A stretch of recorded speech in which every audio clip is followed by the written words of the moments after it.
Arestado ang 5 miyembro umano ng Gapos Gang na nambiktima sa isang bahay sa Marikina.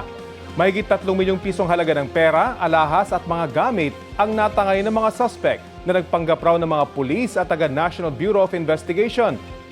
Balita hatid ni EJ Gomez. Lumabas ang 3 lalaki mula sa nakaparadang itim na van sa bahagi ng Marcos Highway sa Marikina.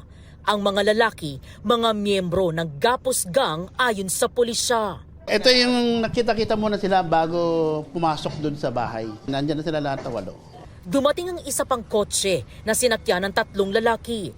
Lumabas ng parking area ang van, kasunod ang kotse na sinakyan ng mga lalaki. Pasado 1:00 ng madaling araw nang makarating sila sa Barangay Concepcion 2. Dito na part, sir. Dito sa dulo, sir. Diyan nag-stop yung sakyan. Then bumaba na sila dyan, sir. Kasi wala pa silang suot nun na balaklava. Dito na sila nagsuot, sir, then naglakad. Di na nakunan sa CCTV pero ang mga lalaking nakatakipang mukha pumasok sa bahay ng isang negosyante ayon sa pulisya.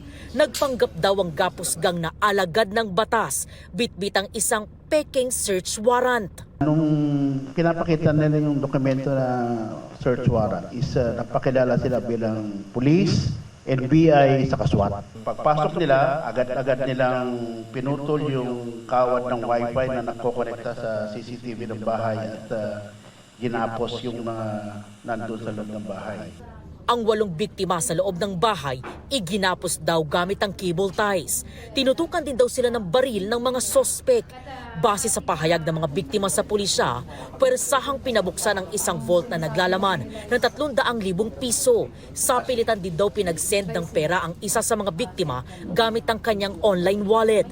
Nang makatsyempo gamit ang cellphone, nakahingi ng saklolo sa pulisya ang isa sa mga biktima. Pagdating po namin sa area, on progress yung robbery. Then after a split seconds lang, palabas na sila. Tinangka pa raw gamitin ng mga sospek ang sasakyan ng pamilya ng biktima. Agad silang tumakbo, may pulis. Kahit nag-isip kagad ako na hindi legitimate operation yon. Nakipaghabula ng mga sospek sa pulisya. 5 sa 8 miyembro ng Gapos Gang ang naaresto. Nakumpiska sa kanila ang ginamit na cable cutter, cable ties, duct tape, 5 cellphone, isang mamahaling relo, 4 na sumpak, isang 9mm na kalibre ng baril at mga ginamit nilang bonnet pantakip ng mukha.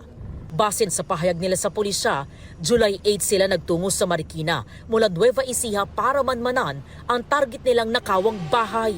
Na sabi nga po nila dahil parang extra income, dahil nga sabi nila is mag-back up. Dahil pag naging successful na mahuli yung ating huhulihin, mayroon silang kaagad na bayad na 20,000 pesos each.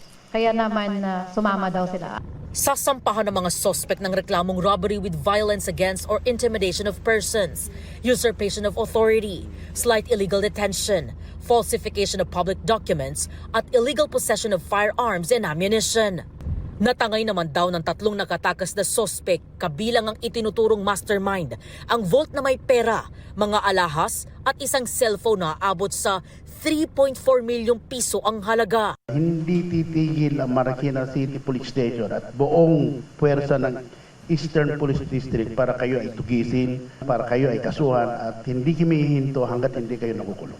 EJ Gomez, nagbabalita para sa GMA News.